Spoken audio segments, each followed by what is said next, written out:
What is good, everybody? Can you hear me out there? Testing, testing. 1, 2, 3. What is up, motherfuckers? It is I, BeastMasteR, back on CarnivalSpirits once again for another episode of the BeastMasteR Show, episode 60. Today we are talking about the second deck of Joker's cards by Insane Clown Posse. All right. Thank you very much. Shout out to Ivy Killa. Yo, Ivy Killa be sharing the BeastMasteR Show videos like upwards of 40 times on Facebook. I don't even know if I follow 40 different Facebook groups that are Juggalo related, but thank you, brother, for your efforts and your support to this show. It is not go unnoticed, and it's hella fresh.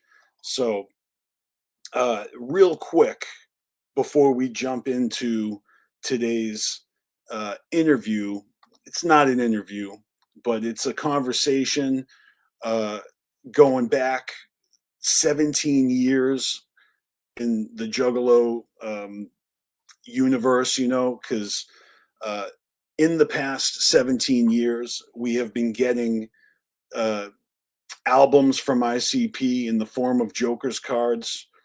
You know, the same style as originally. You know, 6 have risen, and in the end of time will consume us all, steez.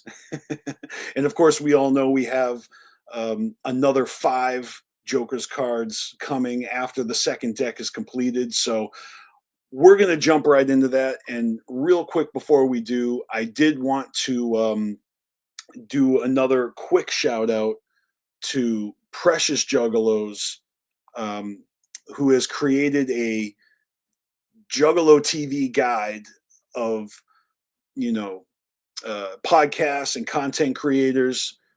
Real quick, let me show you what they whip together. Starting with Mondays, you know, you got the show you are watching right now listed in the official TV Juggalo guide, because it is 8 p.m. on Monday night. And then we on Tuesdays, you know, the Shaggy Show, amongst others. You know, Wednesdays, you've got Clownvis to the Rescue, amongst others. Thursday, you've got another Shaggy Show, The Hours of Chaos. Shout out Don Chaos. Fridays, you got a whole ton of shit. Shout out Gloom Unit. Then we got Saturdays, fucking Team MUJ, Midwest United Juggalos. Shout out Bobby Blaze for being my guest a couple weeks ago. And then, of course, on Sundays, you got the likes of Don Chaos with his Chaotic Clown Lounge, Deck One Dealt. And it says the BeastMasteR Show because, you know what?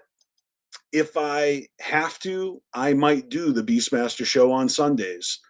But don't hold me to that 8 p.m. because when I gave my information to Precious Juggalos for inclusion on this awesome lineup, I specified that the BeastMasteR Show is either on Sundays or Mondays at 8 p.m. So if I ever do the show on Sundays, it isn't necessarily going to be 8 p.m. But typically, what I'm doing is I'm recording the show on Sunday and then broadcasting it for y'all Monday night, and that's what we're going to do right now. And before I pull up the actual video real quick, let's do a reveal. And in this case, some of y'all have already figured it out, maybe, but we have got the one and only Caligreen 2 Fresh up in this piece. And I am excited to play this video for y'all. This conversation was really fun. As you know, Caligreen is an OG original member of CarnivalSpirits, and he's a great friend.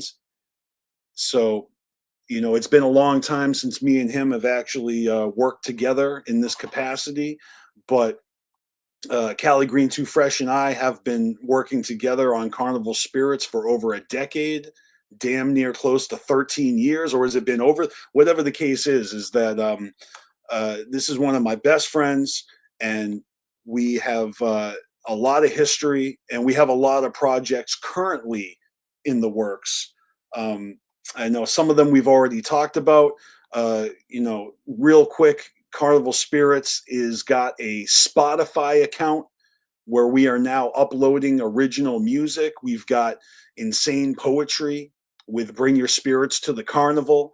We've got Mastermind with Kill Move.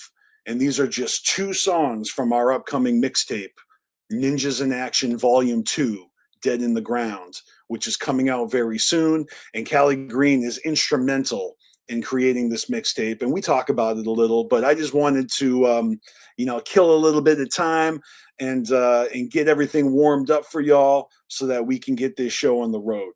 And yeah, without further ado, I am going to just get into it. No need to procrastinate.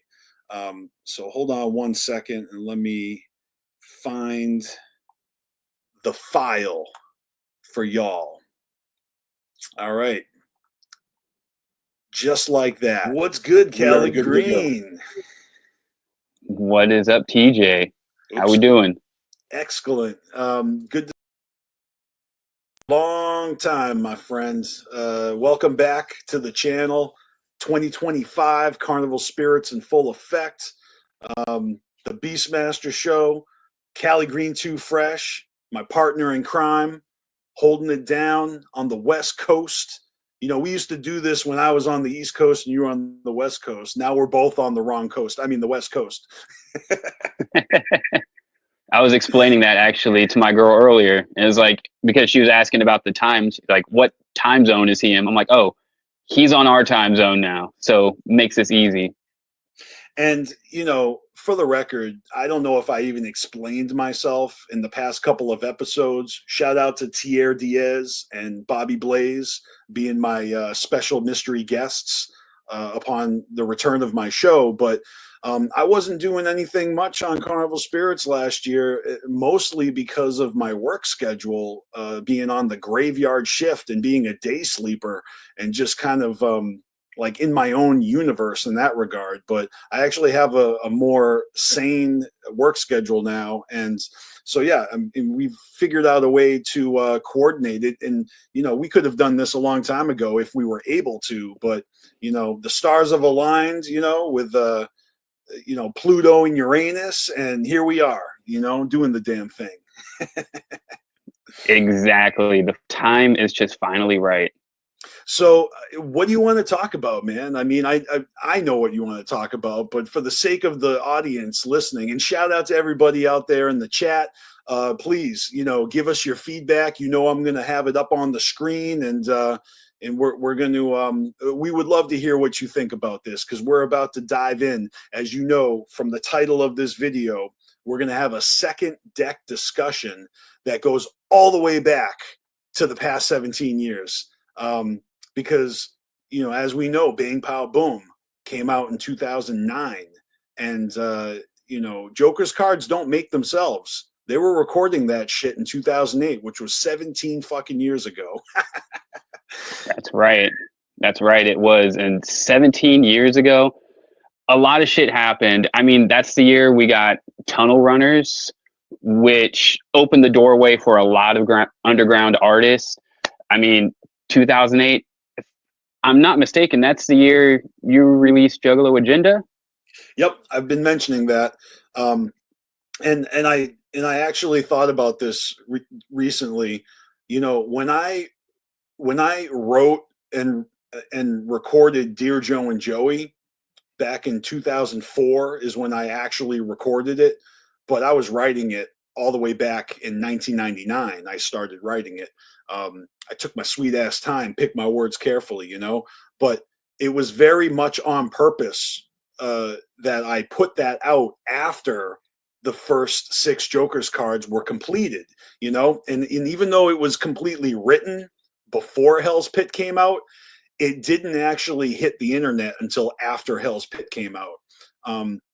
And you know, the overwhelming response that Dear Joe and Joey got on MySpace not only earned me a performance at the gathering, but it just showed me how many other juggalos were on the same wavelength as me, just with the messages I was getting and stuff.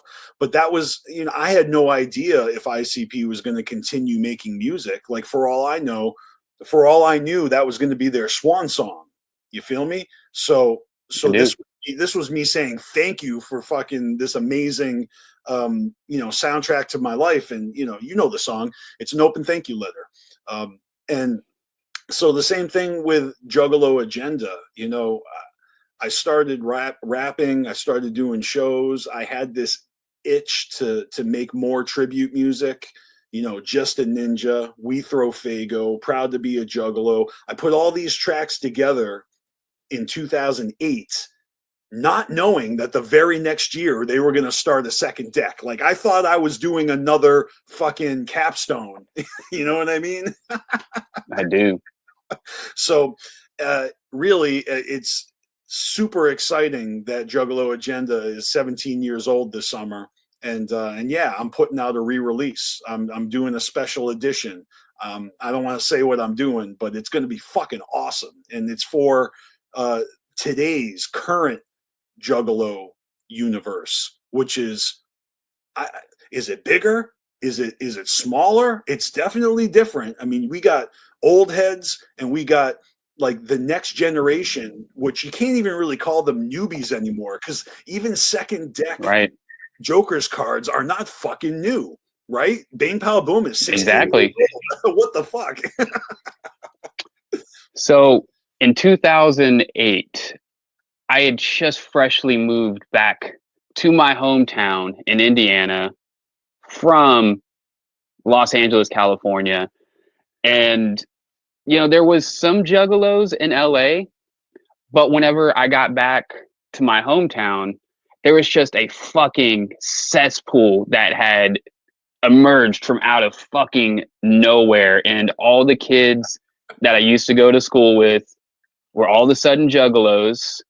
You know, I'm just saying, it was a crazy year. I had got to reconnect with my cousins who were all juggalos, and man, we were just, it was good times.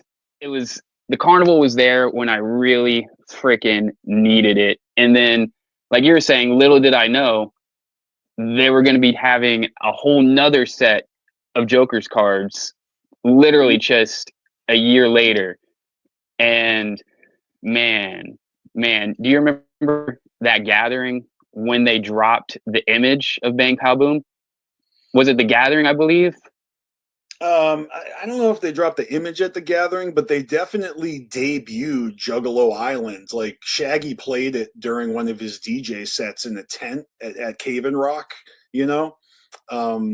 And that was the very first song off of Bang Pow Boom I heard. And it's not like he performed it, but he played it for the. You know what? You're right.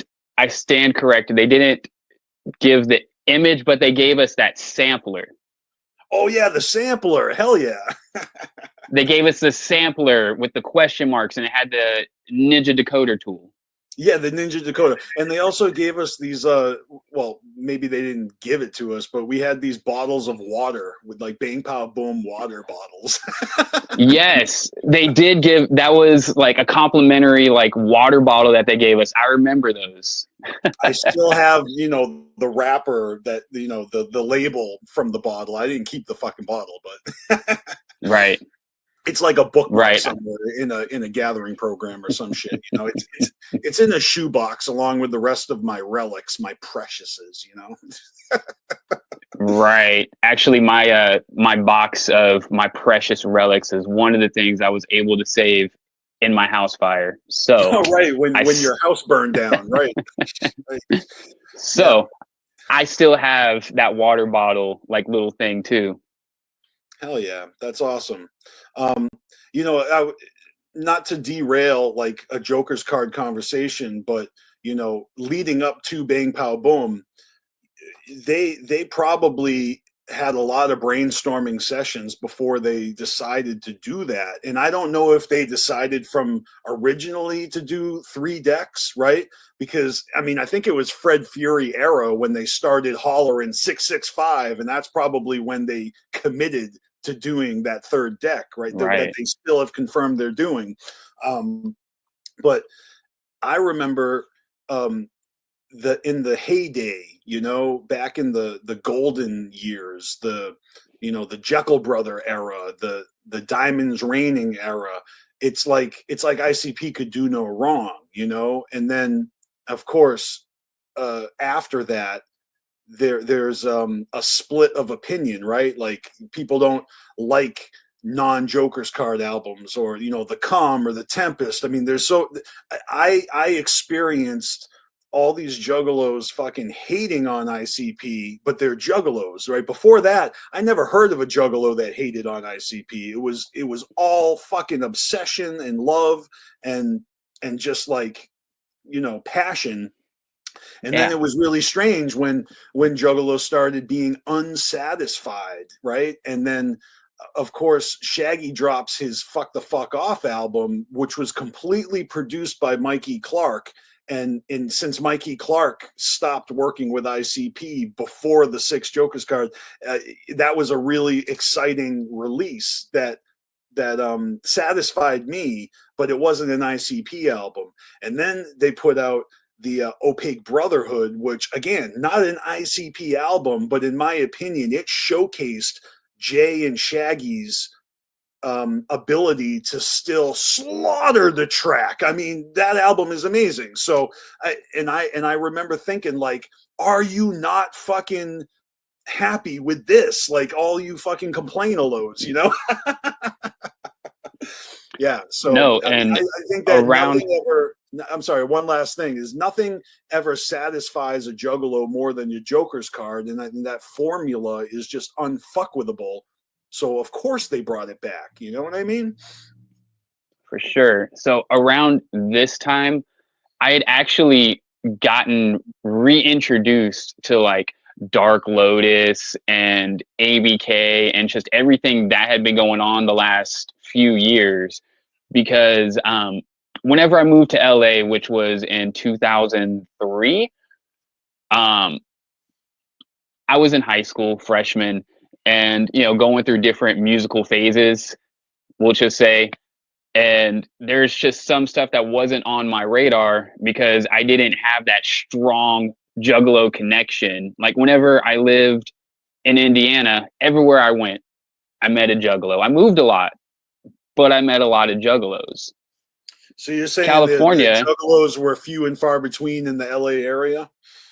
they were. And then a lot of juggalo music, whenever I was a kid, you relied on your homies and shit like that and swapping CDs, ripping each other's music, and had that taken away from me. So it was a little harder for me to keep up with all that stuff without having that connection. So it was really fresh to have moved back to my hometown and have all my cousins. Like, I didn't know who Boondocks was at the time, and I learned who Boondocks was in 2008. they gave me one of the samplers. I believe it was for Crimson Creek, I want to say. And the shit was hella fresh, you know, So and it was really you missed cool. his debut. You didn't catch the harvest. You know that's I did and not. and then he put out that pumpkin something another that was the EP. Pumpkinhead. That Pumpkinhead. was actually that was the first Boondocks release I had bought was Pumpkinhead, and that shit was hella fresh. I hadn't heard Axe Murder Boys, so I had just kind of I kept up with my ICP and I kept up with Blaze and some of ABK. Twisted I kept up with at the time, but it was just few and far between being able to get a hold of all that music. Plus, Amoeba Music wasn't carrying all the Juggalo shit back then, and that was my main source of music. So it's just a different. Is that a record store? It is. It is the world famous Amoeba Music, but for whatever reason, they just weren't ordering a lot of Juggalo shit. Things would come through, but I digress.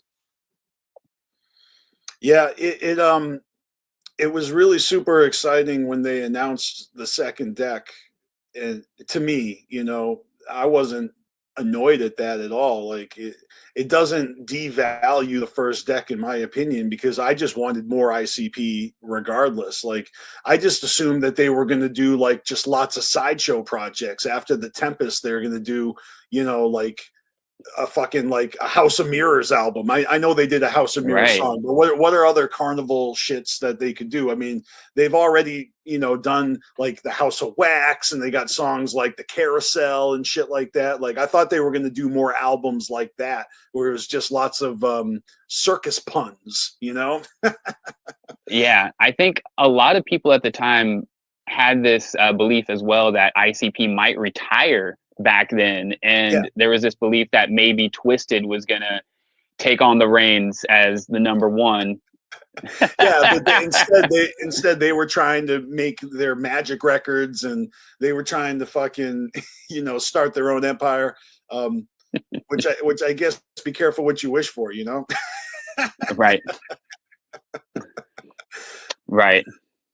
But something that I think is hella fresh is, like I was saying, around this time there was just a cesspool of ninjas that were discovering ICP around that time, and there were so many to the point to where you started getting those gatekeepers that you know juggalos have always been juggalos, but you started getting a lot more gatekeepers in the community, a lot more of that name the first six type of mentality. Now I Well, remember that's around the time I first heard that was name the first six was around probably 2008-ish. Around 2008. Yeah. Okay, I mean, you know, I think the Gathering has become this monster of a tradition. You know that anybody who's gathered, you know, several times knows that it can become this thing that you just can't stop thinking about. I mean, I've been to half the gatherings and I swear like I never want to miss one ever, ever, ever. Like it's so fucking good. And you know, and I know we were going to talk about like ICP performances and I want to get into that, but like the fact that I was gathering before they became campground gatherers, you know, it's like those convention centers, those convention center gatherings were something special that was new to me because I wasn't the type to go to a convention. I had never been to a Comic Con, and you know, and I never went to any type of, you know, non-musical conventions or, you know, or anything like that. The best I could say that I've done is I've been to a few festivals, you know, like Smoking Grooves and, you know, WBCN River Rave, where you just see a shit ton of dope artists outside in the amphitheater. So, but anyways, I digress. The point I'm trying to make is that gathering and the lawlessness and the freedom and the freshness and just the mayhem of the gathering would certainly be a draw for more people, right? Bigger spaces for people to gather, and of course the people that know their shit, the people that are, you know, tried and true juggalos, that, you know, they know the Joker's cards, and they can pass the smell test, you know, are now mingling with all sorts of motherfuckers that just bought Riddlebox socks yesterday and don't know fucking shit from Shiola.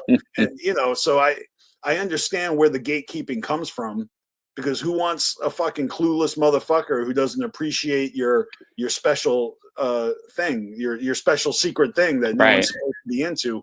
But This is also around the same time that ICP was on top of sales at Hot Topic, and I can vouch for them on this because I worked at Hot Topic in 2005, 2006, and we would get those number sheets that would show you top selling products throughout the company, and ICP was always at the top.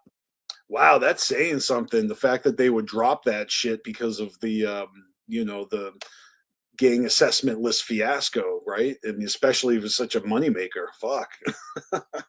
Yeah, because they really were on top of merchandise. So I can understand where a lot of that gatekeepiness comes in. And, you know, when I was in Indiana, I didn't have an issue with it really because people knew me. I was always known as the Juggalo kid going back to fucking grade school. So whenever everyone was into ICP, when we were, you know, whenever everyone was into WWF and WCW and ICP were wrestling, that's how everyone knew them. And they made that connection between me and like, oh, okay, that's the shit you're into. Right. But went on a little tangent there. I don't know how I got there. It don't matter. It don't. So we're talking about though, gatekeeping. So around 2009, let's go to 2009, right? The Gathering. We actually hung out for a brief moment at that gathering. You have like no recollection of it. I have the tiniest recollection of it. And the only reason I remember is because where you were located and your homie Twiz. Hell yeah. That's fucking awesome. And I've embarrassed myself so many times by not remembering meeting ninjas, because I just like, it's overwhelming, you know, it's fucking heaven on earth, and it's just fucking, it's just sensory overload, you know, for a fucking young stoner like myself out there. Right.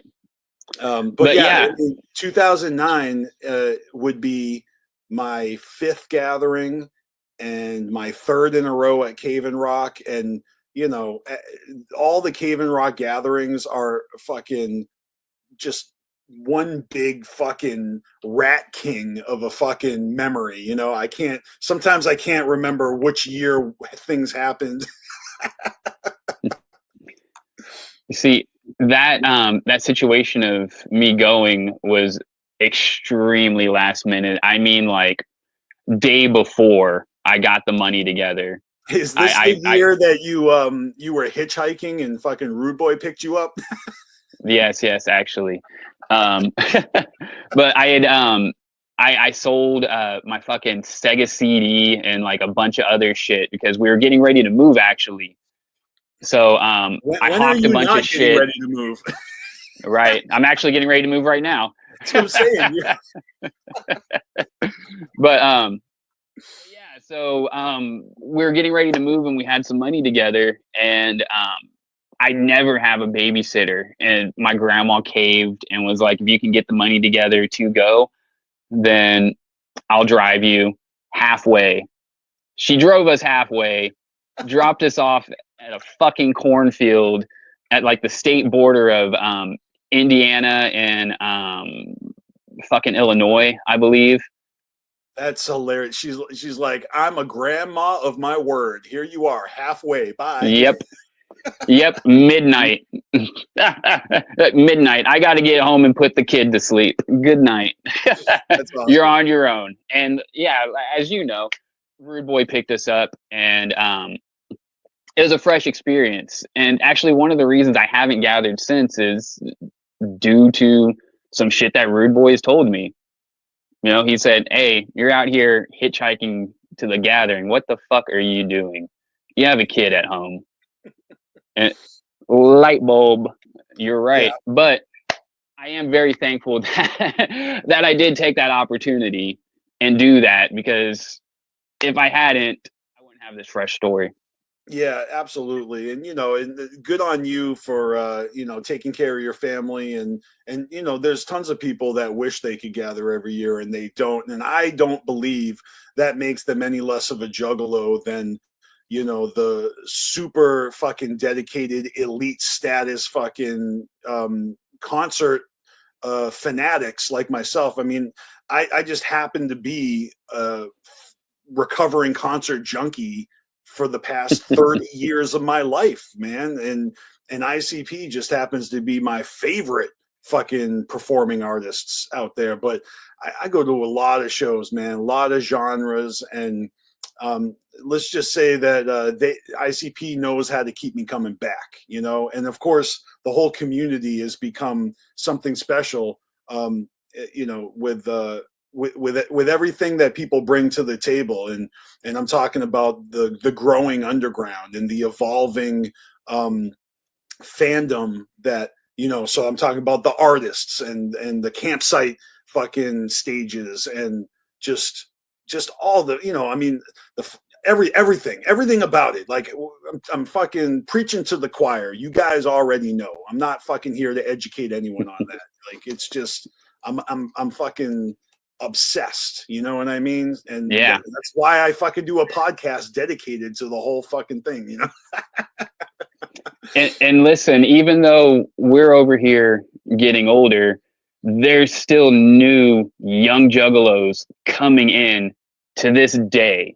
And I think that's something that a lot of people overlook. A lot of juggalos overlook, especially with ICP having not been on tour in over 5 years now. We Well, haven't got to see really what those crowds are going to look like coming yeah. up for this farewell tour. Yeah, and there's always exceptions to everything. We know they did that short Hallowicked tour where you could Right. follow them and stuff. But no, you're right, because I mean, since the pandemic,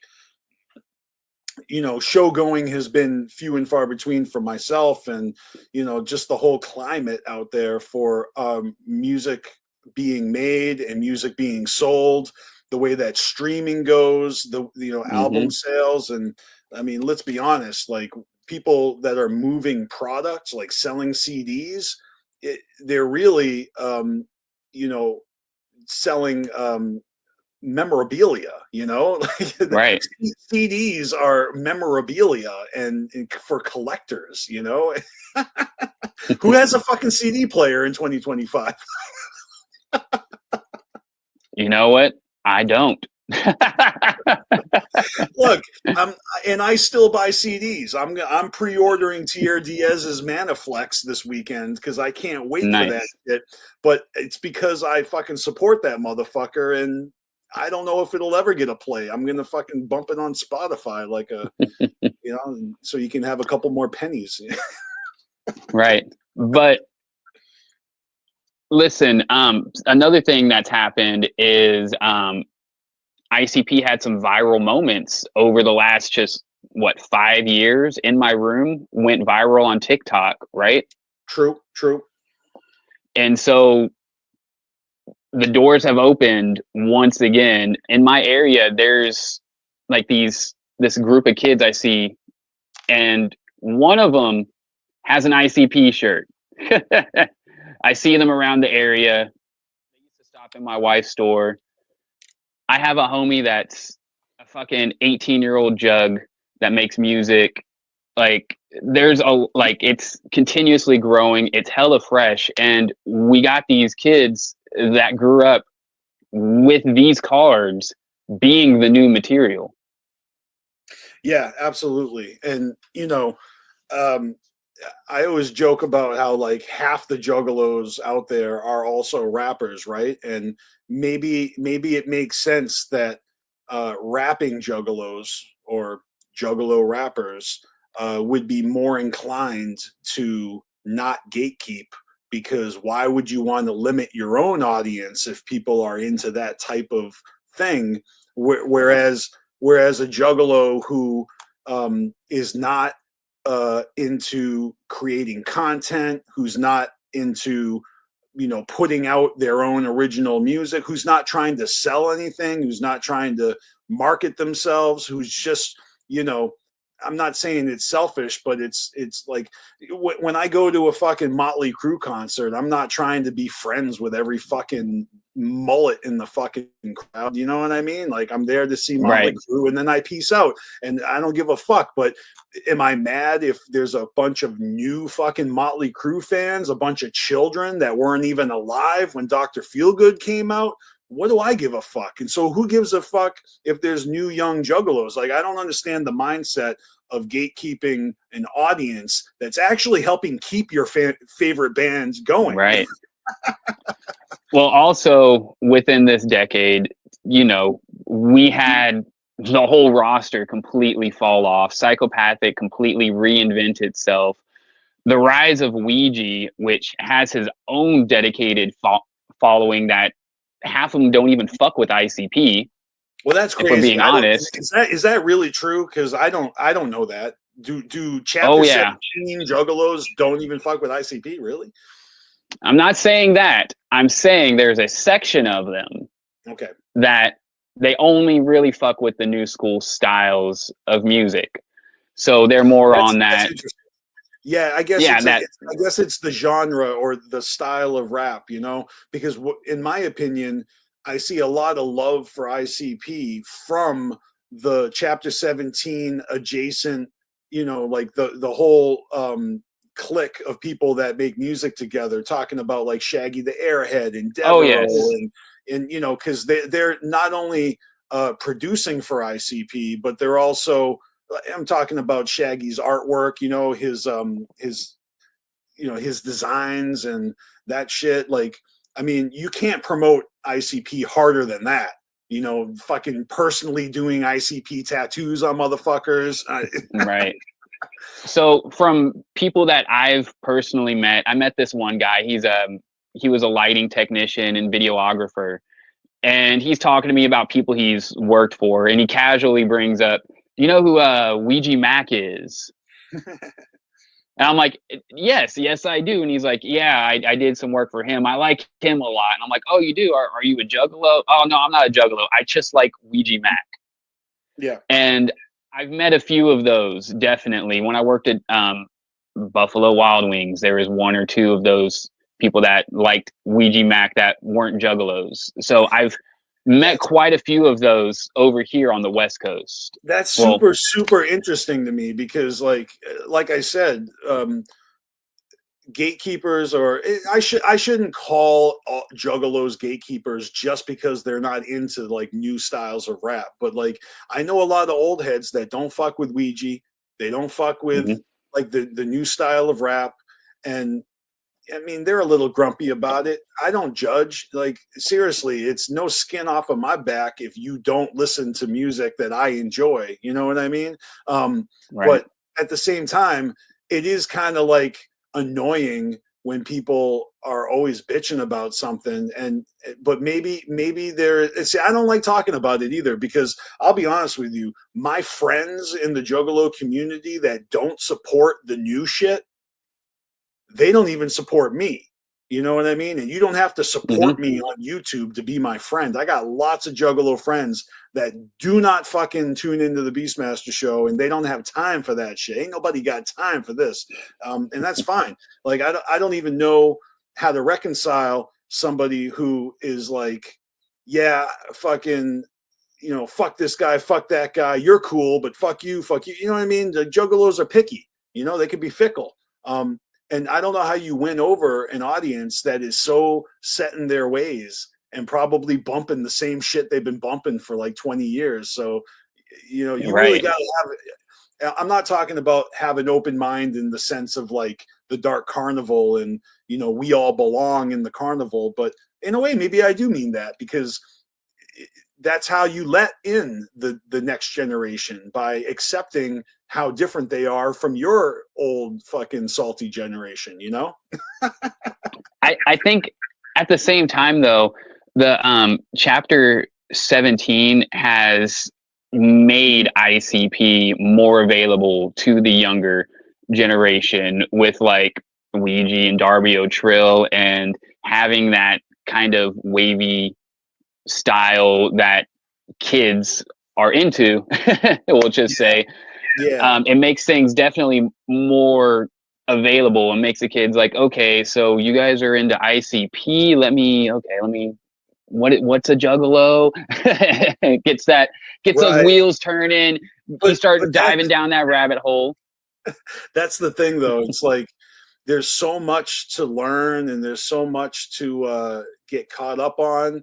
And I guess it's a matter of just letting people live their lives, you know. And maybe it's a little bit because, you know, when you're paying tribute to your favorite thing, and you know you're also making music about killing rednecks and, you know, fuck Nazis and you know what I mean, and that kind of thing. And it, to someone who actually appreciates what ICP brought to the culture, they may see it as a little derivative, like you're just biting. But in a way, it's almost like it's become its own genre, like being into making songs that are in the same vein as ICP, right? How can I hate on a motherfucker for evoking that sentiment when I fucking did it 17 years ago with Juggalo Agenda? And of course, people like it, but a lot of juggalos did not like it. You know what I mean? Because Right. I don't know. I mean, maybe they just don't like my rap style, but you know, I wasn't making that music to be liked. This was my love letter to juggalos. You know what I'm saying? Like my songs are very I do. specific. I got a tribute to Fago. I got a tribute to Heaven, and when I get to Shangri-La, you know, and Just a Ninja is probably, aside from Dear Joe and Joey, Just a Ninja is the song that I get the most fucking love for. Well, maybe that and We Throw Fago, but they're all very carefully worded, and I mean every fucking word of it. Like none of it is fucking faking the funk at all. It's so fucking sincere that it's disgusting. And you know, I think a lot of people they want wicked shit, and they want comedy, and they want sarcasm, and they want what they want. You know what I mean? So if you They bring want something, all of this, but one thing that juggalos are always looking for: authenticity. yeah, You have to have that authenticity because, you know, I'm going to echo that. Yeah, you're right. Like, you know, we're out here, like artists out here, we're inspired by ICP. Your fan base, if you're making horrorcore or wicked shit, chances are they're juggalo or juggalo adjacent, right? mm-hmm. So you're going to talk to your core audience. What are we into? We're into holding our hatchets high, fucking killing rednecks, throwing Fago. But if you're coming into the culture and you're not trying to learn about the culture and you're just saying shit to try to gain that fan base, then we have a problem. True that. And then of course there's the wider scope of the underground and the other entities, the other labels. I'm thinking about LSP and and artists that are so talented and so explicit. You know, if you want like horrorcore, you don't have to just go to ICP for that murder fucking music, right? I mean, you can go to Necro, you can go to fucking King Gordy. You know, you just made that video about King Gordy recently, and then they announced the Even Heathens, you know, fucking project on LSP, which I'm sure you're fucking super stoked about. You fucking evoked that shit, man. You summoned those motherfuckers, I think. I am definitely happy for, you know, Gordy and Ill Temper getting signed to LSP. I look forward to the 2 new Even Heathen projects that they have coming out. With that said, Gordy still need that solo Gordy album. It doesn't have to be Anakin. I'll take fucking anything. Just give me some solo Gordy. But I digress. You know, Yeah. shout out to Even Heathens. That's my point. Is that the way that I think the way I see artists successfully building their brands and their loyal followings is by giving people something to latch on to, you know, like giving them you know, like a fucking charm and dope merch, and then of course fucking good music, you know. And there's something about who am I quoting? Maybe I'm quoting Legs Diamond from Shockumentary or something. You know, like to some people, fucking Elvis and what did he say? It's pleather or you know, I don't know. I can't remember. But you know, good art is also maybe sometimes tacky to a different person depending on what your taste is, right? And Violent J considers, you know, rolling around in the woods naked with the bugs and the animals wicked shit, right? So it's to him, it's doing whatever you want to do and not giving a fuck what anyone thinks. But it sure does help if a lot of people like what you're doing and you keep you know, making the people happy, right? So I mean, I see a lot of people give up on their dreams because they're not able to rally the troops with their efforts, you know what I mean? So it is a hustle and it is a gamble, and a lot of people have these delusions of grandeur, and maybe you know, a lot of people have talent, maybe a lot of people don't have talent, but maybe they're not motivated, or they, you know, so there's a whole fucking spectrum of how things can pan out for you. It just depends on, you know, how determined you are and your stamina, you know, how able are you to take the knocks and keep on coming. You know, some people are built for it, and some people are a flash in the pan, and that's okay too. You know what I mean? Right. So we all can't be ICP. It's impossible, man. Some people would even argue that ICP can't be ICP anymore. But yeah, honestly, I've heard that. Honestly, like I just went to Juggalo weekend. It was fucking awesome. All right, I'm not going to talk about DCG Con. I'm not going to talk about gatekeepers and all the kids in the crowd. I'm talking about ICP putting it down, giving us a show. Dude, they were throwing orange Faygo. You know how happy that made me to taste orange Faygo dripping off my cheeks? That's fresh.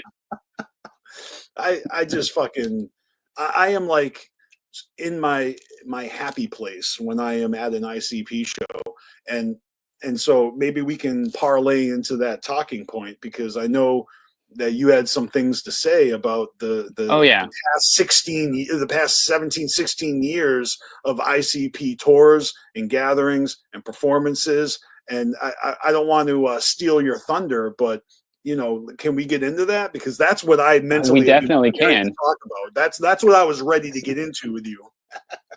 So, with that being said, Juggalo Weekend, obviously the last ICP event to go down. You were there. The last ICP event I went to was actually Juggalo Weekend 2020, which was the last show they performed before COVID, before they took this 5-year hiatus of touring. So, yeah, man, let's get into this shit. All right, so that is kind of cool that your last ICP event was in LA and mine was in Worcester, and those are our like hometowns. You know what I mean? Yeah, exactly. I will say it was hella fresh. I remember whenever I was in line, I believe I was standing either in front of or behind Willie Hayes, who I didn't really know at the time. I knew of him, but shout out to Hayes, who also just dropped his tape, Lord of the Flies. That shit's hella fresh. But yeah, I remember either night one or night two running into Wacko, who wasn't even on most Juggalos' radars at the time yet. Man, I remember getting up on stage for the last song and throwing Fago and just having the time of my fucking life. And then I think it was literally like the very next week or some shit, boom, everything was shut the fuck down. ICP's not touring. We're all encapsulated in our homes. It was gonna be the Psychopathics from Outer Space tour, you know, that they were bringing back. Yes. Yes, I remember that. And then they ended up doing like the Gathering, the Psychopathics from Outer Space themed gathering, and I think that was 2002 because that's the one I missed. I only missed one gathering since the pandemic. That's the one. I was gonna say, you remember they actually had already had the shirts made or something, and they like fucking reprinted "Canceled" across them or some shit. Yeah. Yeah, I wanted to get one, but I didn't. Enough said. Yeah, right. But yeah, man, it was an interesting time. We started getting the peep shows. This was around the time also that they had just announced that they were going to be doing the 5 shows and dropping the coins. The Ultra Live Monster 5. Which they actually, TJ, they spoke on that recently. Oh, I don't was know if just you about to tell you that. I was just about to say, hey, Callie, they actually spoke on that recently. You trying to tell me something that I don't know? I am. Sorry to disappoint you. I already knew. But yeah, you know, it's cool because whenever they do that Ultra Live Monster 5 show, that means I'm going to get my 5th coin and I'm finally going to have a fucking, what do you call it? I'm going to be a card carrying juggalo, an Ultra certified. Live. Yeah, I'm going to be a certified Ultra Live Monster 5 jug. I mean, I was born for this, okay? I was born for this. I'm ready. I'm ready for the elite status. That's fucking super kamikaze ninja status right there. I'm ready to be led into the venue 20 minutes early. I'm ready to be the first one at the merch booth so I can buy the shirt in my size, not sold out. I'm ready to, I don't know. I mean, I don't know what, do I get into the orgy free? I don't know. We'll find out. I think so, man. I think so. I think that was one of the things that they announced. Sweet. But anyways, so, you know, let's talk about the second deck a little bit and touring, because ICP is technically at this point, they're a legacy band, right? You can say that. What, can you define that for me? I just want to know what you mean by that. They've been around multiple decades, got millions of listeners. I think you can consider that a legacy band. Sure. All right. I guess I just don't. I'm not. I don't know. Man, this is my ignorance. Like, who else is a legacy band? So I can compare. Okay, so a legacy band like Motley Crue, you could say, is a legacy band. They're definitely legacy. I know I brought Motley Crue up earlier, but can I just like say fuck Motley Crue in 2025? Like, I am not happy with what they did to Mick Mars, and it's pretty stale that they fucking pulled that we're gonna retire tour shit in 2014, and then whatever. Never mind.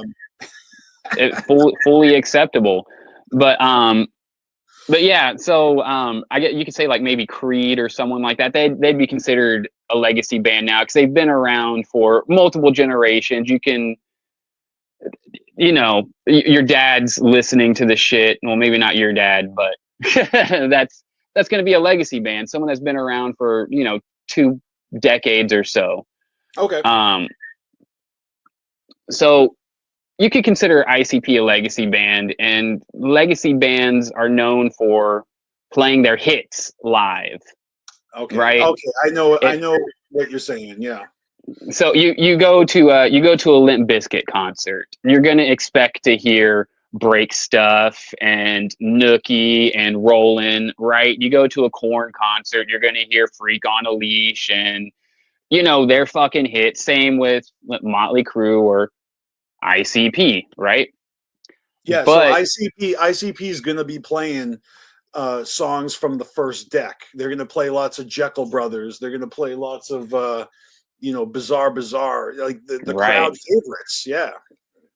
right. But as the years go on and you start to fall into that legacy status, you're not really playing the newer shit as much, right? Like you're gonna drop a new album, and of course you're gonna play songs off that album, but you're mostly relying on those hits that the fans have gotten a connection to, Yeah. right?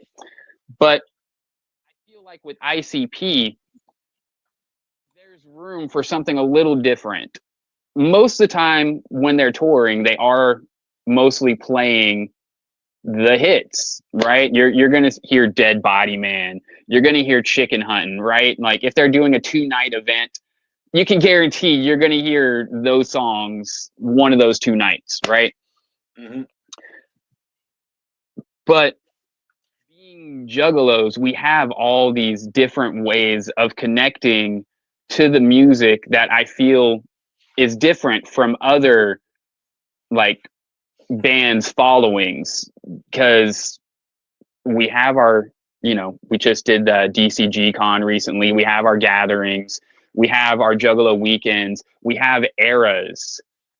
That's how we define our music is, you know, bang, pow, boom until the fucking, what was it? Marvelous Missing Link. That was the one after that, right? No. It was the fucking Mighty Death Pop and then Missing Link. Mighty Death. Sorry. I need to brush up, but you get what I'm saying. We define like chapters of our lives by Joker's cards, or at least I personally do. Like I think, yeah, like 2009, I can tell you what I was doing based upon the Joker's card.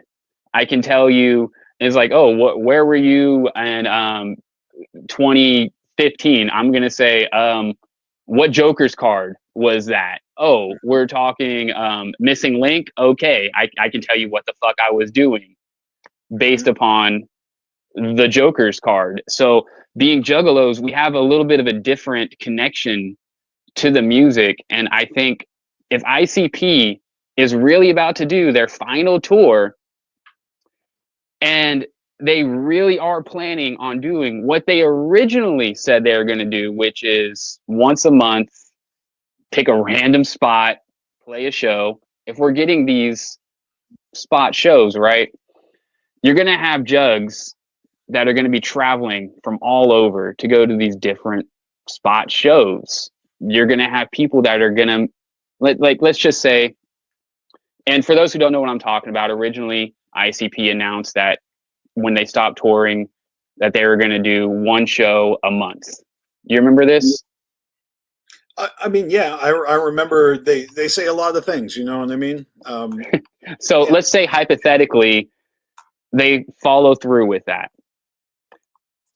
You're going to have jugs that are going to see ICP 12 fucking times out of the year. With that said, are you going to want to hear the same set of songs at every single event? Or should it be switched up a bit? Some of these songs that are now older songs get thrown in with the more legacy songs. Right. I mean, that's a good point. I guess I wasn't thinking about, shows happening every month when you first brought this topic up to me, and I wasn't even thinking about their final tour either. Actually, I was thinking more about not what's to come, but what has recently in the past 17 years. What have they been giving us? And it's been a whole lot of first deck with a little bit sprinkled second deck shit here and there. I mean, shit, like what's the most played second deck song at an ICP concert? It's clearly Bang Pow Boom, because they close with it quite often since it was released. And check this though. Since closing down in COVID 2020 and not touring, we've gotten a lot of ICP shows, honestly. But with that said, they've only actually performed Bang Pow Boom 3 times in the last 5 years. Right. Well, I mean, because they go back to the fucking to the well where they have fucking classic bangers. I mean, you started this off saying they're a legacy band, and it's it's really, I have no complaints about any of this. You know what I mean? I enjoy when they do Bang Pow Boom, but my favorite ICP closer of all time is always going to be Pass Me By. And do you think I'm ever disappointed when I hear I'm Coming Home? Hell no. Forget about it. And obviously this is before my time going to concerts, because I only started seeing ICP in concert in 1997. So, I'm just a pup.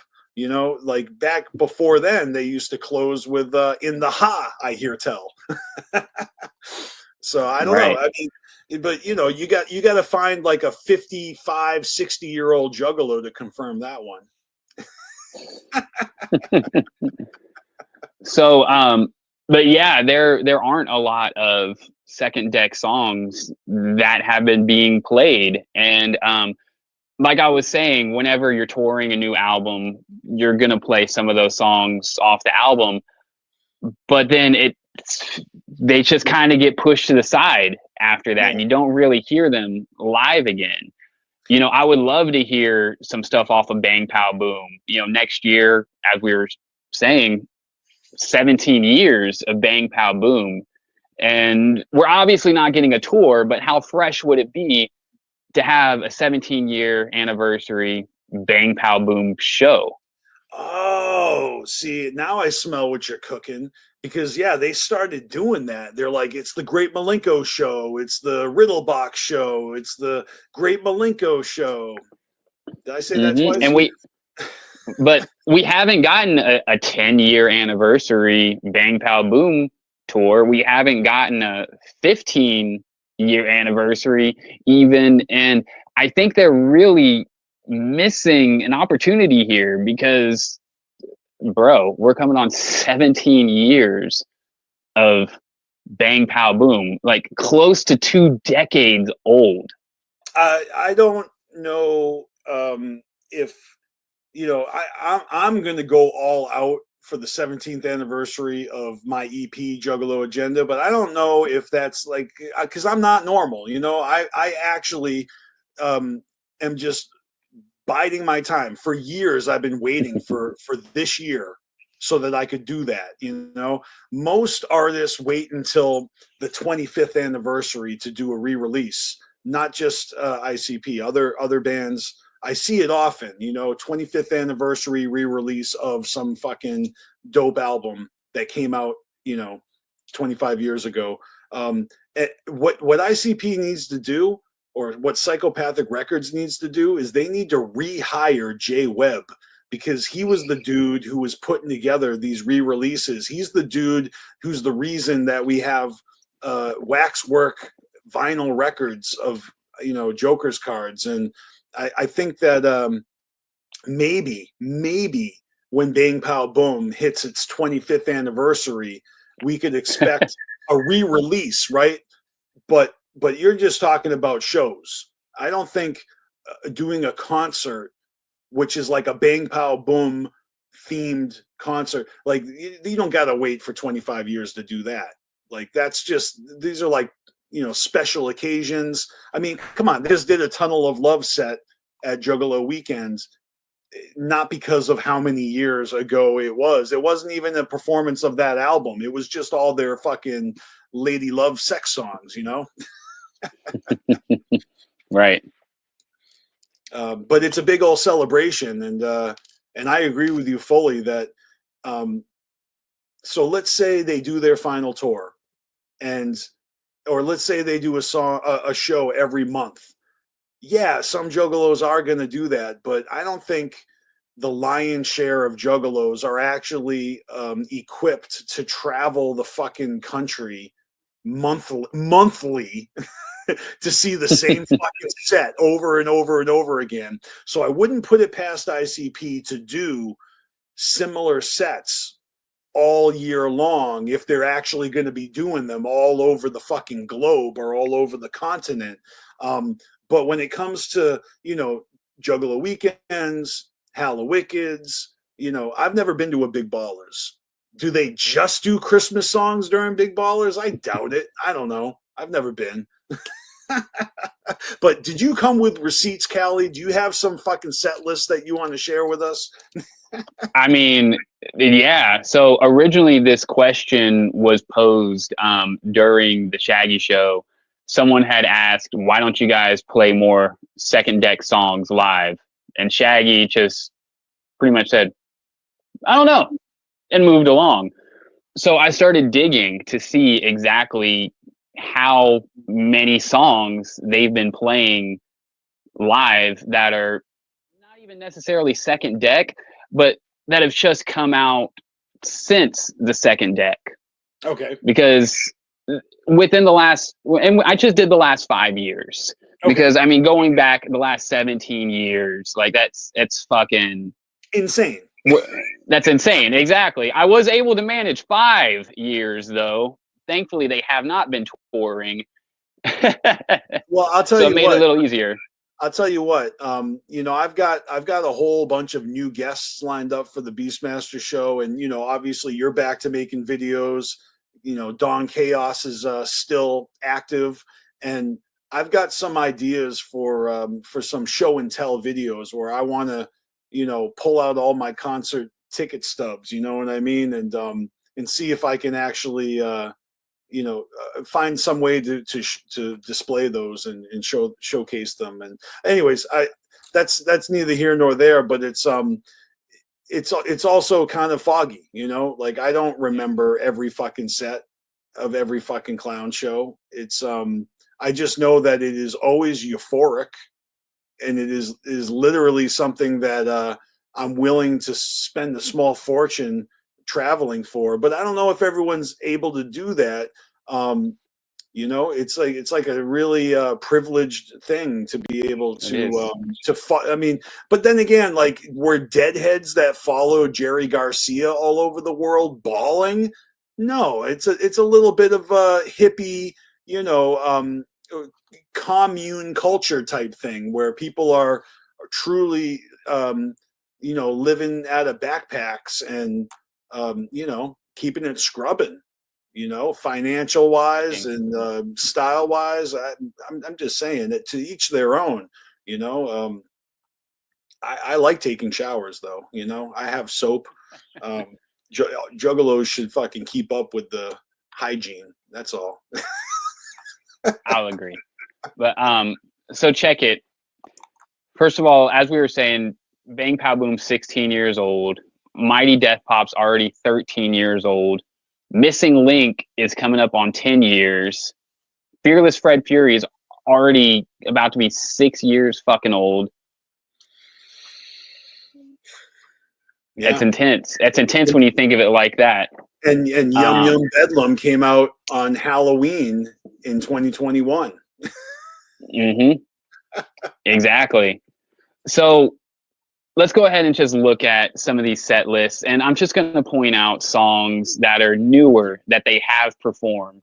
Okay, so you're talking about second deck songs that have been performed by ICP in the past 5 years. Yes, starting with Juggalo Weekend 2020, Night 1.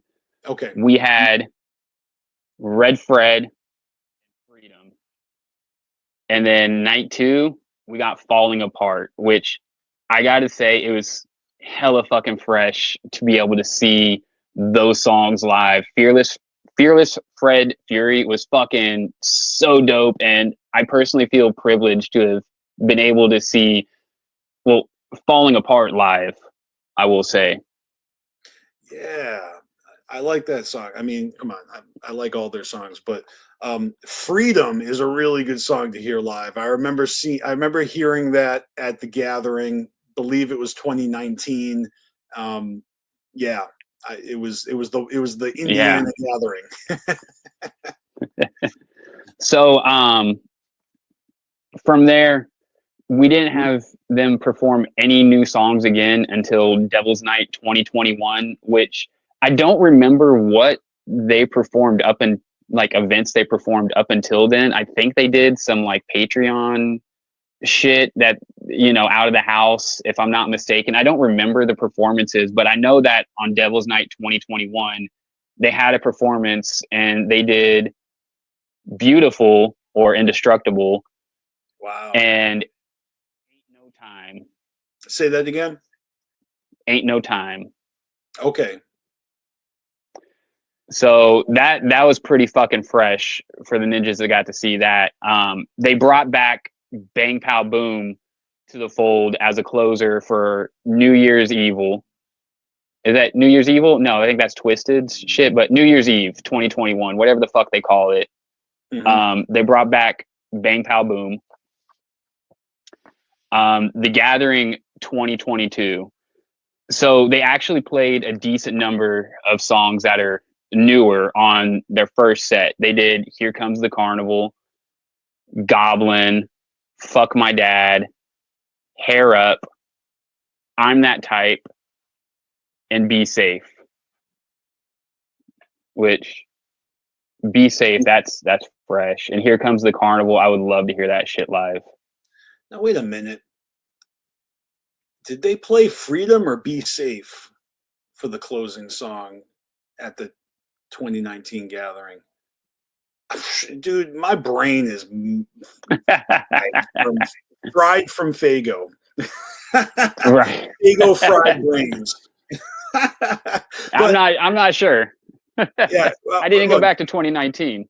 Yeah. That's just 1 year past your research. Sorry. But yeah, so that is an interesting collection of songs. I mean, those songs are so dope, but they're not the legacy band go-tos that's not that brought people to the party, at least not the old heads. Right.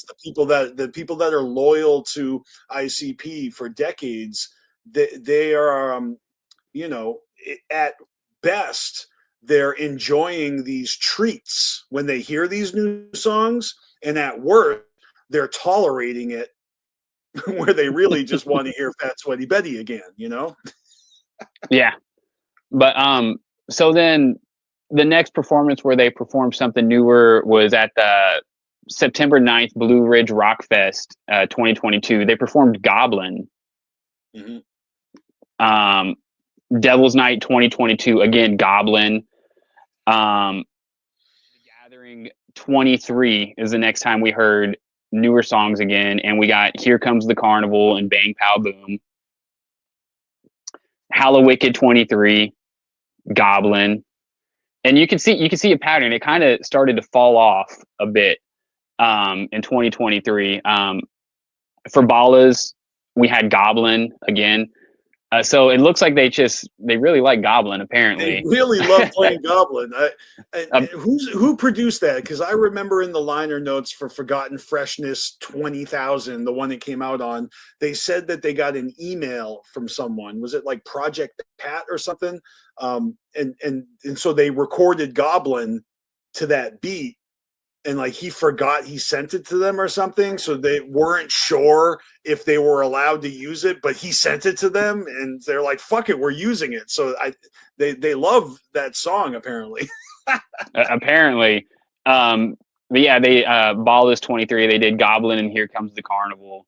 Now, Juggalo Weekend 24, literally 1/3 of the set was newer shit, which I thought was fresh. Yeah, 6 songs, 6 out of 18 songs. We got Fuck My Dad, Get Geeked, Hair Up, Goblin, Freedom, and I'm That Type. Well, to be fair, Get Geeked is prior to the second deck, but it's still, post Tempest. So Yeah. Wait, what did Get Geeked originally come out on? Get Geeked was on the American Psychos EP. And the American Psychos EP, I believe, was 2009 But I believe or it was 10. so maybe it was in the second deck era. Might be. Yeah, I think it's it like was right the there. last. I think it was the last project they did with Twisted. It was. And Twisted left in 2012. So I'm This would have wrong. been. This was like 2011-ish, actually. Now that I'm recollecting, yeah, American Psychos. That was like 2011, 2012, around the time we had the whole, Twisted getting arrested and Yeah. all No, that shit. listen, don't say 2012 because here's what it is. It was prior to CarnivalSpirits inception, which was the end of 2011. You know what I mean? Mm-hmm. Yeah, because once CarnivalSpirits was a thing, it was so exciting to be making videos for Juggalos with a new Joker's card coming, and that was the Mighty Death Pop. So Bang Pow Boom and the American Psychos EP was prior to this fun group collaborative project, which is called CarnivalSpirits. Yeah. Yeah. So, but yeah, so from there, gathering 2024, night 2, we got Here Comes the Carnival, Fuck My Dad, Get Geeked, Goblin, and Bang Pow Boom. It's close to a fourth of the set. We got the Train of Terror tour. In Birmingham, they did Goblin. Hallowicked 24, they did Goblin. And that's it up until this point. Yeah, so they've in the last 5 years have done a total of 13 newer songs. The most one being played actually Goblin with 8 plays. After that, Here Comes the Carnival has been played 4 times. Bang Pow Boom 3, and Fuck My Dad 3 as well. So those are the top songs that they have in rotation currently that are newer. And I could do without personally Fuck My Dad or Goblin. I Like, know. honestly. It's funny because when they bust out with Fuck My Dad, I remember at the gathering last year, hearing that. And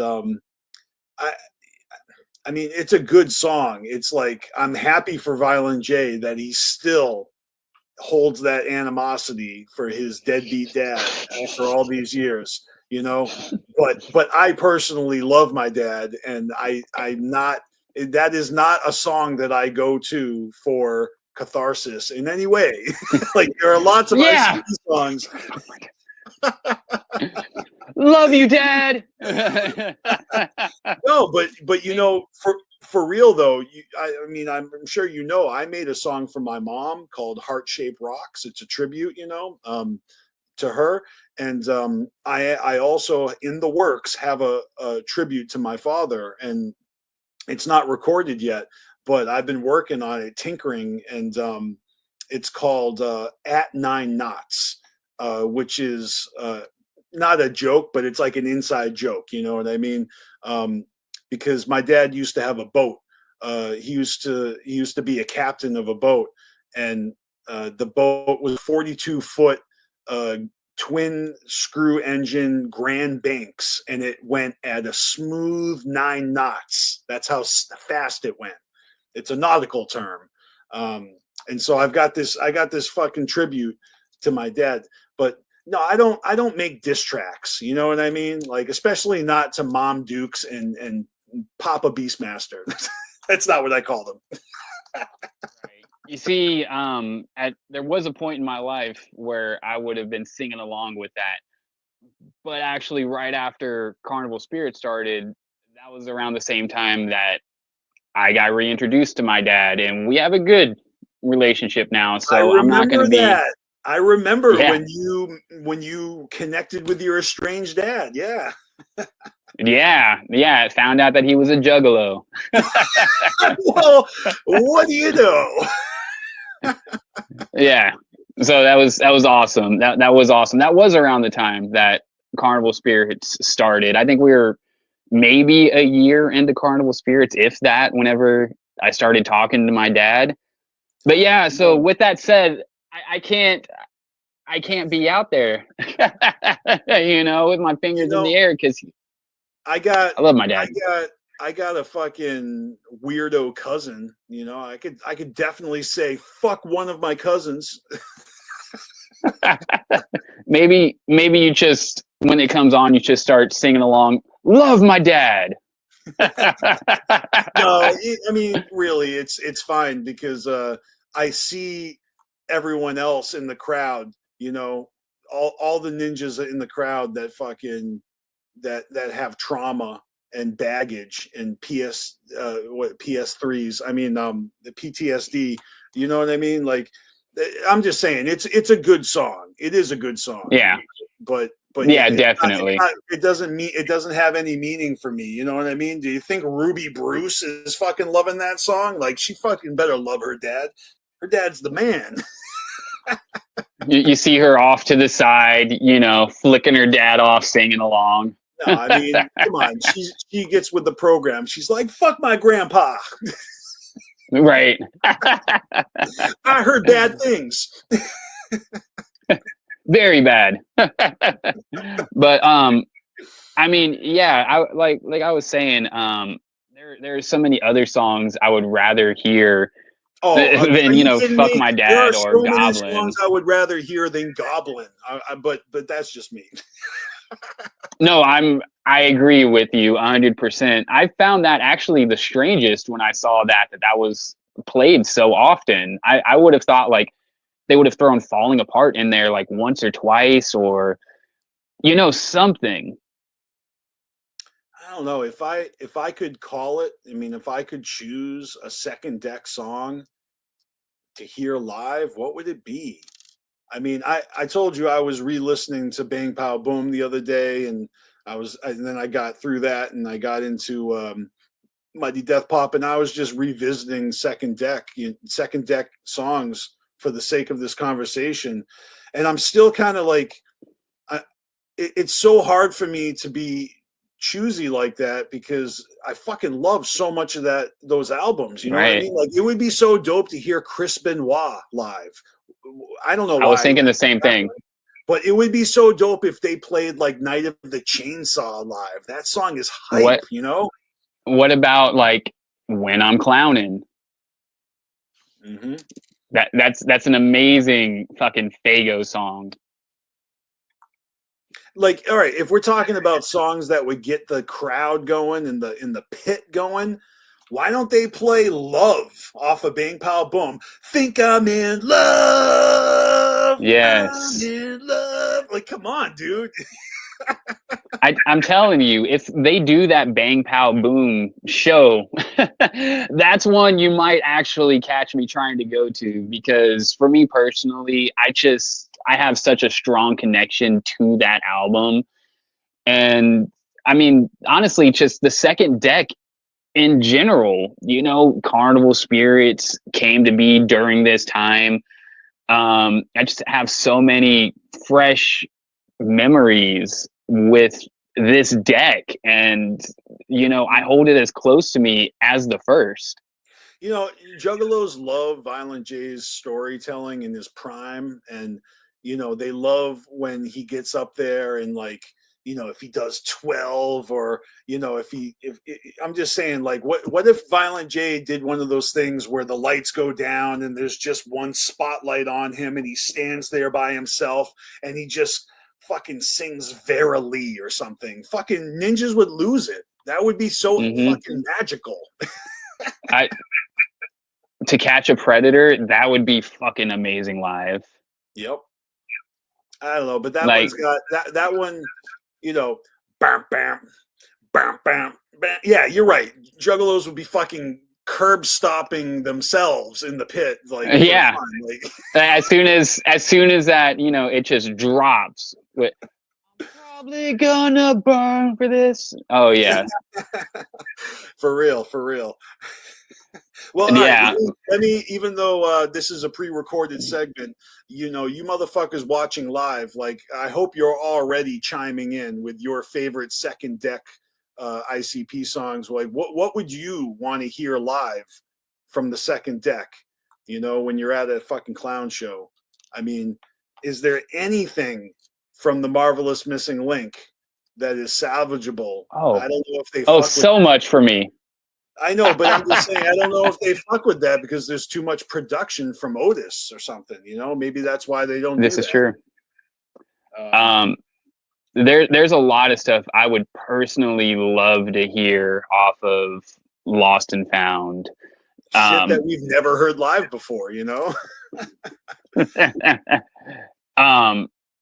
Lost at the Carnival. Mm. That's one of my favorite ICP songs of all time. It's damn good. I mean, look, there's a lot of bangers on those albums. Explosions. Trying to think. I'm trying to think from Fearless Fred Fury. There's also just a lot of potential songs that, I mean, if they were in the rotation, it's almost like they didn't even try with a lot of songs. You know what I mean? They didn't even workshop it. They didn't even fucking give the Juggalos a taste and then be like, well, they didn't really pop off for that. Well, I don't know if they're actually like choosing the songs they perform based off of the crowd responses or if it's purely by their own intuition of what they feel they're capable of and what they personally enjoy performing. You know what I mean? That when you have a legacy of 30 years pumping out fucking songs, I don't know how you even begin to do it evenly. And it just seems that there are go-to songs that are just tried and true, that never fail. And then when they switch it up, it's really exciting. So it's like when they do finally give us second deck songs at a show and the show is like half fucking teenagers, it don't even matter what an old head thinks. You're going to see that place go ape shit, Which I don't expect to see like a large margin of newer juggalos entering the shows. By all means, I'm not saying that from, just going back to earlier, but you do got to take into consideration that people that were, 10 years old when Bang Pow Boom came out, how fucking old are they now? They're in their 20s, right? Yep. They're concert goers. They're the ones buying tickets, right? And of course, our generation being a little more settled, older, we're going to the shows. We've been going to the shows. But regardless, I personally want to hear some newer songs thrown into the mix. I want to hear the legacy shit. Of course, I want to hear Dead Body Man. I fucking want to hear all my shit from the original 6. But let's not forget that we have nearly another 2 decades worth of material that we can play. Yeah, it's true. They tap into that and just it sounds like a whole lot more work for them. You know what I mean? To fucking rehearse all these new songs. So, and they're still promising to give us 6 more Joker's cards. So how insane is that? Like, I remember back when Mighty Death Pop was coming out and there was this question of, well, there wasn't a question, but it was a statement that Jay and Shaggy put out there that they felt like they were just getting started. You remember when they said that? They're like, man, they were in their 40s back then. Mm-hmm. I'm in my 40s now. I'm on the wrong side of 40. And I actually feel like I'm just getting started. I can relate with that, like all these years later, because I mean, I understand that, you know, the kids out there are the ones that are moving the numbers, you know, they're the ones that are fucking buying all the merch. And, you know, I mean, that's kind of like not true and maybe rude. There's plenty of people that have been collecting ICP stuff all this time. You know, shout out to like, But what's up? what? Let's go ahead and actually expand on what you're saying a little bit. Okay.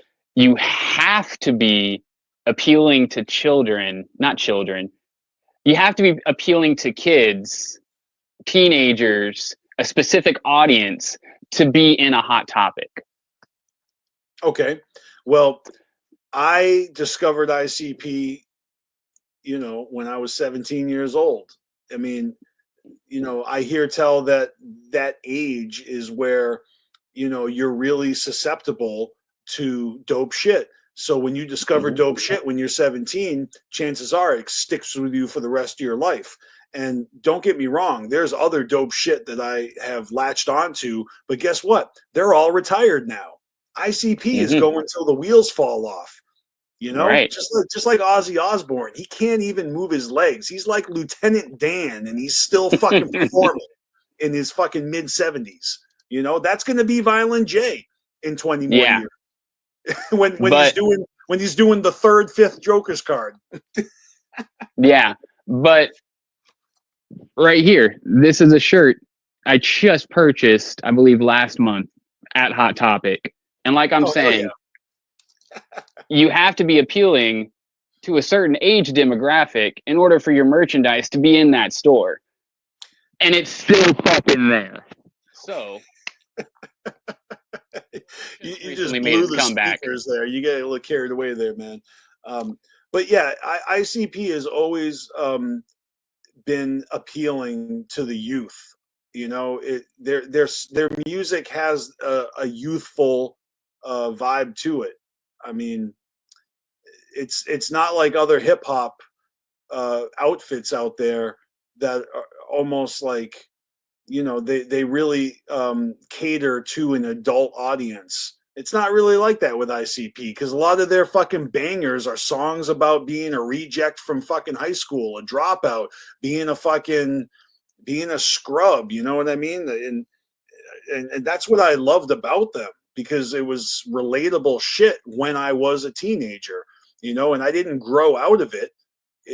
You know, and it's also not just music about kids, but man, when Jay and Shaggy do their thing, it's not just the content of the lyrics, it's also the vibes, it's also the production, it's also, you know, their fucking just tenacious ability to just keep it coming. You know, it's like they satisfy the craving inside of us, you know, and they don't have to do that. I mean, they have got. Are you kidding me? I think I personally paid for fucking their kids' colleges. Like, I know they said they had all that shit paid off long ago. Like, but how many times over? You know what I mean? Like, you know, I think another interesting thing to note about ICP is where other legacy bands, they have to rely on those songs. ICP could throw a show where they don't play a single one of the songs that we're used to hearing live, and how much you want to bet Juggalos will eat that shit the fuck up. You just made me think of when they did the old shit tour. Imagine if they did a second deck tour, but they just called it like the new old shit. But that kind of gets to my point, though, right? Like, ICP could do that, whereas, like, you know, Ozzy. If Ozzy tried to do a fucking show where he played all of his miscellaneous B-sides, never gonna happen. Exactly. If Korn were to try to just do a tour where they did all their B-sides, I mean, there's going to be people that it's a little more acceptable, but once again, you're going to have a lot of pissed off people that you didn't play Freak on a Leash. The fuck are you doing? Yeah. But juggalos aren't going to be like that if ICP doesn't play chicken hunting. No, because they've already not played chicken hunting. I mean, it took them a long time to do that, but when they finally did it, it wasn't like, oh my god, I can't believe you're making me drop the hatchet. Why? Why? I need to hear chicken hunting for the fucking 100th millionth time. Like, it's in the contract. I'm pretty sure they signed the Excuse me. yeah, you're absolutely right, man. But at the end of the day, I'm pretty easy to please. Like, there's an environment that ICP creates when they come around, and it's far beyond what they even bring to the table. Now, it's a community that I've grown to love, and I get shown so much love by that community that it's really it seems like it would be reckless of me to nitpick, but I love this conversation and I love the debate, and I hope that everyone watching feels comfortable sharing their 2 cents, even if it is a negative opinion of, you know what I mean, like, because I'm not trying to fucking shut down the conversation. I want to hear what people actually feel. Like if ICP was going to do second deck songs, are you going to show up for it or are you going to pass? You know what I mean? Because it doesn't matter if you pass, people will show up for it. When ICP fucking comes to town, there's gonna be an audience for it. It doesn't matter. You can take a break. You can drop the hatchet. You won't stop the carnival. Like, the Wicked Clowns will never die. It's just, let's get a little variety in their fucking you know what I mean? Right. Like And listen, a little less goblin, and a little bit more fucking, I don't know, trying to think of a song from Fred Fury. Fucking Seriously Hilarious. I don't know. ooh, good one. But yeah, and regardless if they do this or not, I don't give a fuck. Like, honestly, I would love it, but I'm just happy if ICP comes to a city near me. I'm just Yeah. happy that they're doing what they fucking do. I'm just happy that I have this new Joker's card, the Knot, right around the corner. And even if it doesn't come out at the gathering, I'm happy knowing that Violent J is inspired in writing and recording. Absolutely, absolutely, and it wouldn't be the end of the world if they postponed an album that they swear is coming out, and it wouldn't be the first time. It's it's okay in my book, but I'm that's just me. You know what I mean? Like, I've really never been one to be impatient with that kind of stuff, and I'm dumbfounded that they have given us as much as they have already. So it's just truly a blessing, that they're still fucking passionate about this, and not, like, on their ends, they're not sick of entertaining us. Right. Right. And it is also awesome to know that Jay won't record music unless he personally feels inspired, because there are a lot of artists out there that would be like, okay, I've made them wait too long. I got to drop something. But Mhm. no, Jay is willing to take his time and be like, you know what? I need to be inspired, and he'll take a step back, get inspired, and give us some fresh shit. Well, that's why he's the Duke. And there's a bunch of artists that I am so into that I will check out anything they do, and I'll consume it. I will listen. I will give it multiple listens until I get it, or not. You know what I mean? Like, I truly will give it a try if it's an artist that has proven themselves to me, because, and even a morbid curiosity of, like, I like a certain project you've done. and maybe I don't love another project you've done, but you got a new project coming out. What's it going to be? Is it going to be something that I click with, or is it going to be something that's, you know, going to be forgotten about in the near future? You know, Ouija Mac, for example, he pumps out so many albums that if you're into him and you're into his style of music, and you're a fan of his, you know, Devereaux, and you know, and you like the collab albums he does, like, you know, you're living in your fucking golden era right now, enjoying his output. But you know, I don't love every fucking album. There's a couple of them that I really don't care for. And and I have my reasons, okay? Because I don't even need to get into it, but I love that he's so fucking relentless, you know, and he keeps bringing new shit to the audience that is here for him. Right. And it's not important for me to interact or be there for everything. And you know, I don't live in the Midwest, so you know, there's obviously there's annual events and stuff. He's creating his own legacy, right? Um, and at the end of the day, it's all entertainment. So it's no one's holding a gun to your head to fucking support a motherfucker. You know what I mean?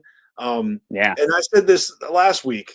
You know, it's a whole different ball game to be a performer, a touring artist, a recording artist, and then now you have to also be like a fucking influencer, and you know, and to create a following and all that. And I am just not interested in living on social media and you know, scrolling half the day. Like, I actually don't have time for it because I'm a creative person, so I have to budget my screen time. I have to discipline myself, and I've kind of, it's been a long like love-hate relationship with me in social media, and that's not new to anyone who's familiar with my content. Like, I say it all the time that I fucking hate Facebook, but at the end of the day, that's where the people are, and I've kind of had to learn how to fucking not become too much of a fucking you know, a hermit.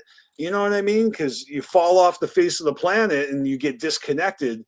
But at the same time, like, too much of a good thing is not good. In you know, I don't know. I don't know how other people feel about that, because we are living in a whole new world where COVID really fucked up the face to face lifestyles that we used to have, and it seems like we do live in this fucking virtual space now.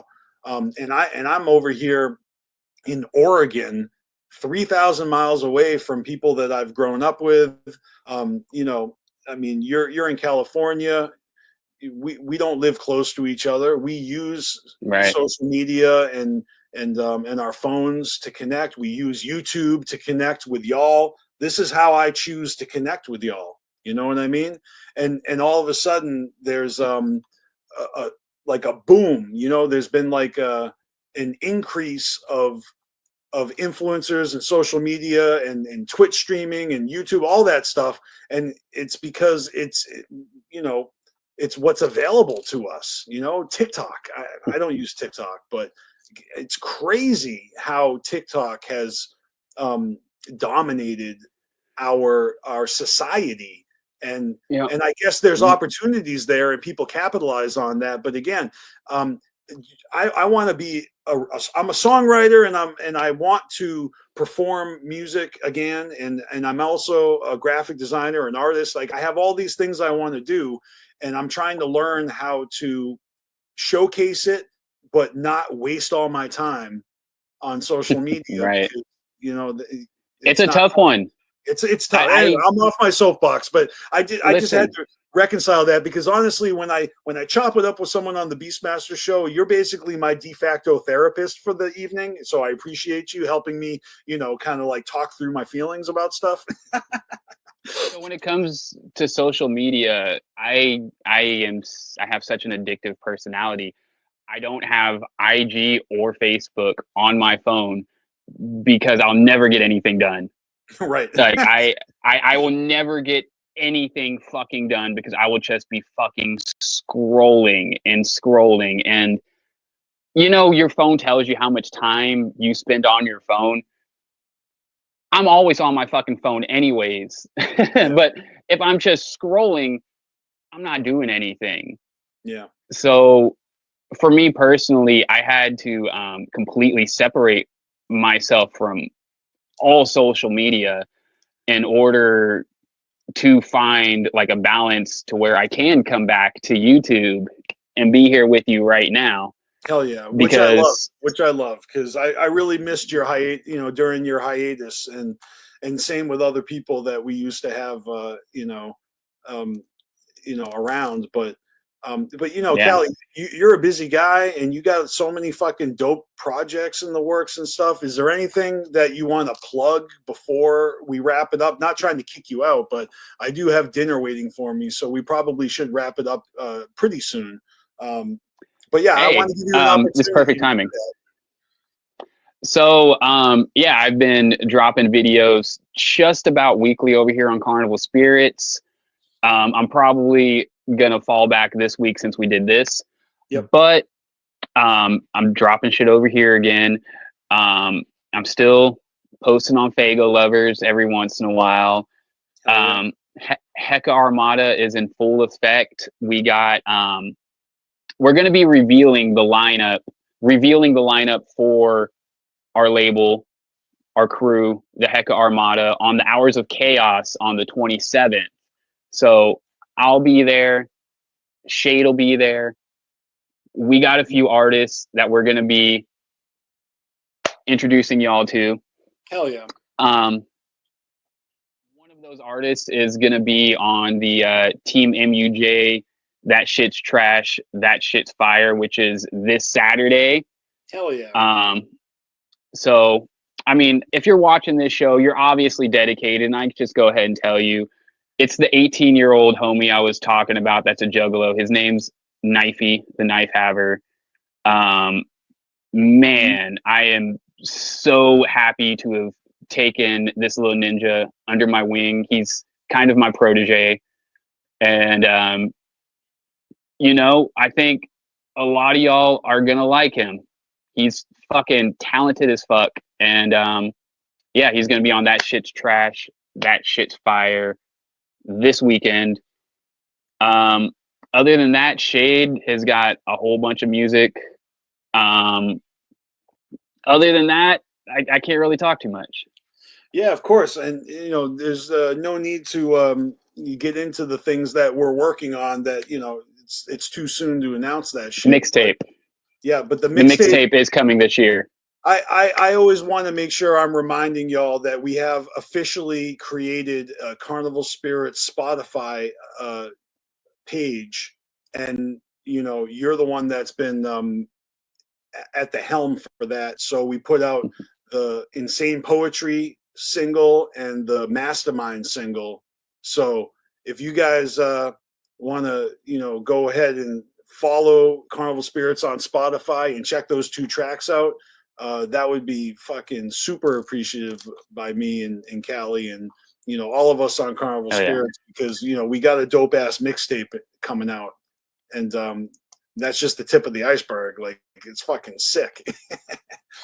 Yeah, like I'm so happy to finally be putting this out, because you know, yeah, I've been sitting on it since, I mean, forever now. Exactly. It's almost like it's like a lost mixtape, you know. So it's coming out finally.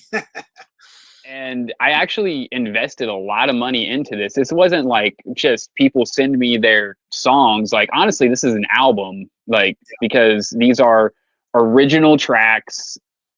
They're all paid for. They're commissioned. Yeah, exactly. Yeah, and it's a really fucking dope project, and I just did it for my love of this scene. Like, I personally have never made $1 off of YouTube. I've never made any money off this juggalo shit, you know? But for people that don't know, I mean, even before you were on Carnival Spirits, and for many years over the past, 13 years that Carnival Spirits has been a thing, you've been putting out mixtapes. You've been that dude that would curate mixtapes for the underground and just release them annually, like you did your 420 series, and yeah, of course we had the Ninjas in Action Volume 1 that came out so long ago, and this is just the follow-up to that. So this is just one of many fucking mixtapes that you're responsible for, and it's not going to be the last. I mean, obviously, you're working with Shade and Hecka and putting out hella music with them, and it's just awesome. It's exciting. I mean, we got a lot of friends in the underground, a lot of busy motherfuckers, a lot of talented motherfuckers. You're just one of them, man. I want to give you your flowers, Callie, because you do put out a lot of dope shit, and it's fucking awesome. So keep it up. I appreciate that. Like, honestly, if you listen to Shade's music, I am the one who organized all of his songs. He just sends me shit, and I figure out what to do with it. I wrote his backstory. Like, the Hecka, when you look at Shade Dash Hecka, you could say I'm the Hecka. Right on. Well, it's fucking cool, man. And I got to get Shade up on the BeastMasteR show. So, I mean, you got to reach out to him and let him know. Oh, so we're gonna schedule it's on. And, I mean, he's going to be on the Hours of Chaos soon with the rest of the label. So, we can parse it out. It doesn't need to be immediately, but, obviously you guys will have stuff coming out in the future, and we can time it to promote whatever that is. You know what I mean? Because I'm not going anywhere. I'm back too. I'm back. I plan on doing the BeastMasteR show at least semi-weekly.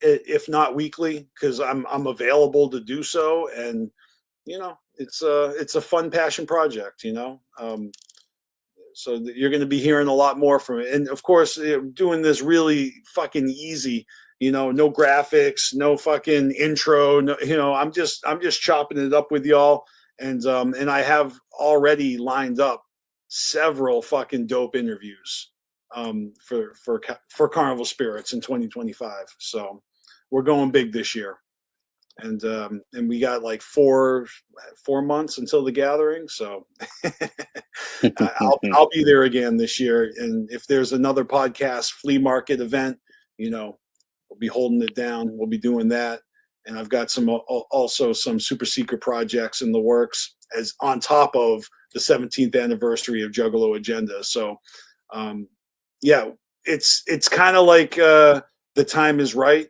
I'm always busy doing stuff, but I do a lot of things behind the scenes. So I'm trying to emerge and do things a little bit more openly and letting you guys in on it. So I'm going to be talking about the progress and the developments, right here. And anytime you want to pop up on here, obviously you're doing your own video series, but anytime you want to chop it up, Callie, you already know. You already know. Hell yeah. Hell yeah. You're my brother. I love you, and all you juggalos that fuck with me. I love seeing you in the chat, and I hope I see you at the gathering. Really, it's that simple. And if you guys follow Carnival Spirits on Instagram, you know that I'm trying to support the underground as much as I can. I am constantly sharing as many fucking underground singles and songs and art. When an artist fucking single or a song with a 90-second, preview in the album art is posted on Carnival Spirits with all caps in the caption, letting you know the name and the artist and the album. That's me. That's me every time, because I'm just trying to pay it forward, and there's several artists out there that seem to really appreciate that, and some of them even send me their music for me to share, because they're looking for that promo, and I'm here for it, I'm not Fago lovers, but I mean, we do have 10,000 followers on Instagram, so it's not too shabby. And that's fresh. Yeah, it's a little bit tough right now because it's like you said, I don't want to waste my whole day on social media, but I'm trying to keep up with Carnival Spirits Facebook. That used to be Scotty Ball's job. He used to handle Facebook while I handled Instagram, and you know, Scotty Balls is dealing with the recovery and the you know the aftermath of suffering a heart attack and a stroke a couple months ago. So, you know, again, prayers and good vibes out to Scotty and his family, and we're all pulling for him. And you know, of course, you know, when he's back in action, you know, we're gonna have a big old fucking party. Oh yeah, prayers out to Scotty and his family for sure. Yep. But yeah, Callie, this has been a lot of fun, man. It's been too long. It really has. I don't even know what else to say except you know, you're right. It would be so fucking dope if they started doing second deck shows, you know, like a Bang Pow Boom show, a Mighty Death Pop show, you know, fucking It'd be fresh. a Fearless Fred Fury show where they play the whole album front to back, including Flip the Rat. How dope would that be? That's a winner. That's a winner right there. And I look forward to that day. You know, I mean, Yum Yum Bedlam, I guess we're in the tail end of that era right now. You know, this is it. It's all about the knot pretty soon. And I'm fucking geeked for that, let me tell you. Yeah, it's what's a juggalo to do? We just got to fucking be patient and I guess save your fucking cheddar for the gathering. I don't know. You know what I mean? But yo, Caligreen, what else do we got to talk about before we go? Anything? Do we forget anything? I think that's it, man. We got it. We got it covered. We got it covered. All right. Well, I'll talk to you soon. Everybody out there, much love. Thanks for tuning in. I'll see you next time. Oh, and always remember to fuck the fuck off, motherfuckers. Well, that's that. Thank you guys for watching. I appreciate everybody chiming in the chat. And we're going to do this again, possibly not this coming weekend, but definitely on the last Monday of March. I've already got somebody lined up as a guest. It's just I'm not exactly sure if I'm going to be free to do it this coming Sunday. But I love you guys. I really, really, really, really, really appreciate everybody who's fucking interacting and, of course, sharing, liking, subscribing, and all that busy stuff. You guys are the fucking shit. Stay tuned. You know, turn those notifications on if they're not already. Follow us on your favorite social media, whether it's Instagram or Facebook. You know, nobody's on X. I think we have one, but you know, I ain't used fucking X since X was Twitter. No fucking need for it. But I'm gonna get my ass out of here, have some dinner. I got some pizza waiting for me, and I hope you guys have a great week. And yeah, make sure you peep that TV guide, that TV Juggalo guide that Precious Juggalos made. I showed you in the beginning of the video, but go give Precious Juggalos a follow and peep all the other content creators that are on that schedule. It's super fucking great idea. That's the kind of thing that I was doing back 13 years ago when I started Carnival Spirits, trying to showcase all the fucking other talents and all the other individuals that were a part of this community.